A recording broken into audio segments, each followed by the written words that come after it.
Welcome back students, आप सभी का स्वागत है ट्रेंड्स एजुकेशन के चैनल पे। तो इस वीडियो में हम देखेंगे टाइप्स ऑफ डिबेंचर्स के बारे में। आपने लास्ट वीडियो में देखा था फीचर्स ऑफ डिबेंचर्स के बारे में, तो उसके अंदर हमने कुछ टाइप्स के बारे में भी डिस्कस किया था। तो इस वीडियो में हम बात करेंगे टाइप्स ऑफ डिबेंचर्स के बारे में, जो कि डिटेल्स में रहेगा। तो देखते one by one on the basis of security के हिसाब से दो दिया गया है। पहला जो है सिक्योर डिबेंचर और दूसरा जो है अनसिक्योर डिबेंचर्स। तो देखते हैं सिक्योर डिबेंचर्स क्या कहता है। The debenture can be secured. The property of company may be charged as security for loan. The security may be for some particular assets, or it may be the asset in general. The debentures are secure through trust deed. क्या बोला गया है कि जो debentures है वो secure माना जाता है सिक्योर डिबेंचर्स के अंदर। तो इसके अंदर जो है सिक्योर किसके लिए माना जाएगा, जो भी डिबेंचर्स ने लोन दिया है कंपनी को, तो कंपनी का जो प्रॉपर्टी होगा वो उस लोन के हिसाब से सिक्योरिटी के हिसाब से सिक्योर हो जाएगा। यानी कि फ्यूचर में अगर बिजनेस लॉस में जाता है तो वो उस एसेट को बेच कर डिबेंचर्स के जो लोन है, जो भी पैसे होंगे, उसे वापस करना पड़ेगा। ठीक है, तो दो टाइप में सिक्योर होगा। पहला जो है फिक्स एसेट के हिसाब से और दूसरा जो है फ्लोटिंग चार्जेस के हिसाब से, एसेट्स इन जनरल जिसको बोला गया है।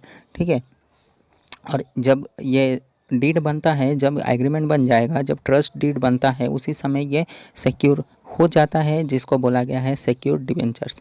अगला हम बात करते हैं अनसिक्योर डिबेंचर्स के बारे में। अनसिक्योर डिबेंचर्स का मतलब क्या है कि यहाँ पे कंपनीज एक्ट 2013 के हिसाब से जो भी चीज़ें प्रोहिबिटेड की गई है उसे जो है अनसिक्योर्ड डिबेंचर्स कहा जाएगा या नो सिक्योरिटी प्रोवाइड किया जाता है। लेकिन अगर अभी की बात करें तो कंपनीज एक्ट 2013 में इसे प्रोहिबिटेड कर दिया गया, बंद कर दिया गया। अनसिक्योर्ड डिबेंचर्स नहीं होगा, सिर्फ सिक्योर्ड डिबेंचर्स ही हो सकते हैं। तो कंपनीज एक्ट 2013 ने ऐसा किया है, लेकिन कंपनीज एक्ट 1956 जो बोलता है कि अनसिक्योर्ड डिबेंचर्स भी हो सकते हैं, लेकिन सिक्योर डिबेंचर के साथ साथ अनसिक्योर भी होगा।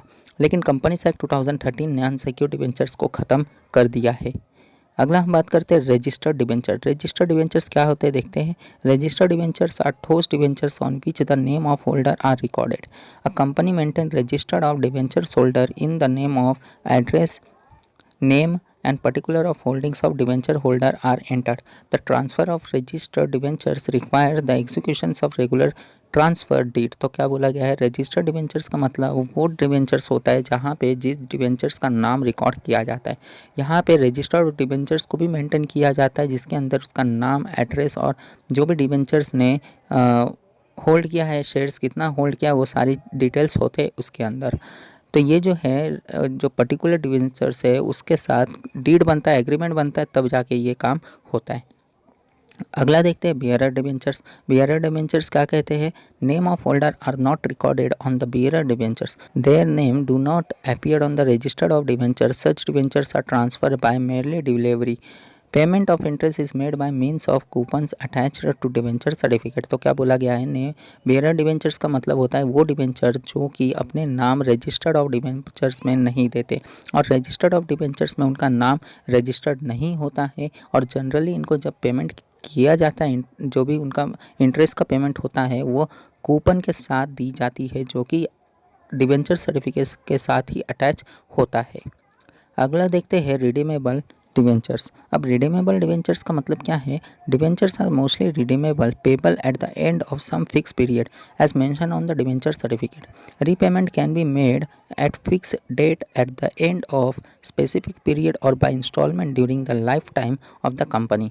The provisions of repayment is normally made in trusted. तो क्या बोला गया है, डिवेंचर जनरली ज़्यादातर रिडीमेबल होते हैं, और वैसे रिडीमेबल एक फ़िक्स पीरियड के बाद पेमेंट करना पड़ता है उन्हें, जो कि डिवेंचर सर्टिफिकेट पे फिक्स पीरियड लिखा रहता है कि कितने सालों तक चलेगा।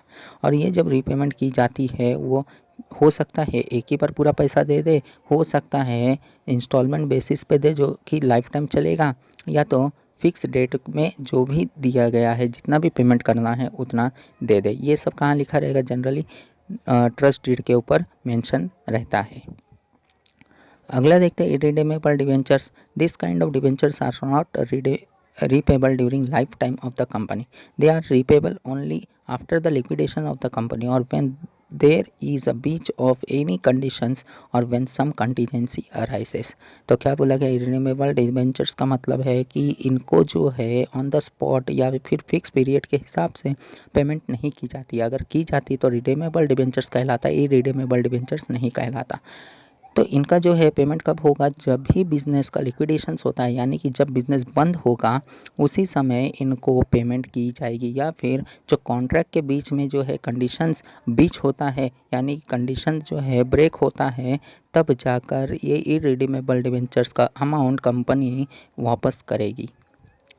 अगला देखते हैं कन्वर्टेबल डिबेंचर्स। तो कन्वर्टेबल डिबेंचर्स क्या होते हैं? Convertible debentures give rights to holder to convert them into equity shares after a specific period of time. Such rights is mentioned in the debenture certificate. The issue of convertible debentures must be approved by special resolutions in general meetings before they are issued to public. These debentures are advantageous for the holder because of these conversion rights. Convertible debentures are entitled to equity share at the rate lower than market value. तो convertible debentures का मतलब क्या होता है? Convertible debentures का मतलब वो debentures जो कि एक स्पेसिफिक पीरियड के बाद वो कन्वर्ट हो सकते हैं इक्विटी शेयर्स के अंदर, ठीक है। और वैसी चीज़ें जो भी कन्वर्टेबल से रिलेटेड डिटेल्स है वो लिखी रहती है डिबेंचर सर्टिफिकेट के ऊपर, जो कि एक स्पेसिफिक पीरियड होते ही जब डिबेंचर चाहे उस टाइम पे कन्वर्ट कर सकता है इक्विटी शेयर्स के अंदर। और ये जो है एक स्पेशल रिजोल्यूशन को पास करना पड़ेगा जनरल मीटिंग के अंदर पब्लिक को इशू करने से पहले, तब जाकर ये कन्वर्ट हो सकता है इक्विटी शेयर्स के अंदर। तो इससे क्या होगा, डिबेंचर होल्डर को एक राइट भी मिल जाएगा। अगर अपना कन्वर्ट कर लिया इक्विटी शेयर में तो इससे जो है राइट्स भी मिल जाएंगे, और जनरली ये बेनिफिट होगा कि जो इक्विटी शेयर मार्केट के अंदर जाने वाले हैं उससे कम रेट में ही डिबेंचर जो इक्विटी शेयर होल्डर बन जाता है। अगला देखते हैं नॉन कन्वर्टेबल डिबेंचर्स। अब नॉन कन्वर्टेबल डिबेंचर्स क्या कहलाते हैं? Non convertible debentures are not convert into equity shares on maturity. This debentures are redeemed on maturity date. These debentures suffer from a disadvantages that it is not appreciation in value. तो क्या बोला गया, non convertible debentures वो debentures होते हैं जो convert नहीं हो सकते इक्विटी शेयर्स में, लेकिन मैच्योरिटी होते होते उनका जो डिबेंचर्स का अमाउंट है वो रिडीम हो सकता है, वापस ले सकते डिबेंचर्स। और यहाँ पे किसी भी तरीके का कोई एप्रिसिएशन वैल्यू नहीं मिलेगा, मतलब जो फिक्स रेट है उसी के हिसाब से मिलेगा, एक्स्ट्रा कुछ भी मिलने वाला नहीं है। तो ये आपका था टाइप्स ऑफ डिबेंचर्स के बारे में, जो कि बहुत इंपॉर्टेंट रखता है। आप लोग इसे याद रखोगे क्योंकि एग्ज़ाम में ये कंपलसरी पूछा जाता है, तो आप लोग इसे भूलना नहीं। तो इस वीडियो में बस इतना ही, हमने सिर्फ टाइप्स ऑफ डिबेंचर्स देखना था। आगे की हम बात करेंगे एक्सेप्टेंस ऑफ डिपॉजिट के बारे में, उसके मीनिंग के बारे में, बॉन्ड्स के बारे में, ठीक है। और उसके बाद ADR और GDR भी बचा हुआ है। तो इस वीडियो में बस इतना ही, अब हम मिलते हैं नेक्स्ट वीडियो में, ठीक है। अगर आपको कोई डाउट होगा तो हमारे टेलीग्राम ग्रुप को ज्वाइन कर सकते हो, वहाँ पे अपने डाउट को रेस कर सकते हो, हम उसके आंसर दे देंगे। तो इस वीडियो में बस इतना ही, हम मिलते हैं अब नेक्स्ट वीडियो में। तब तक के लिए टेक केयर एंड धन्यवाद।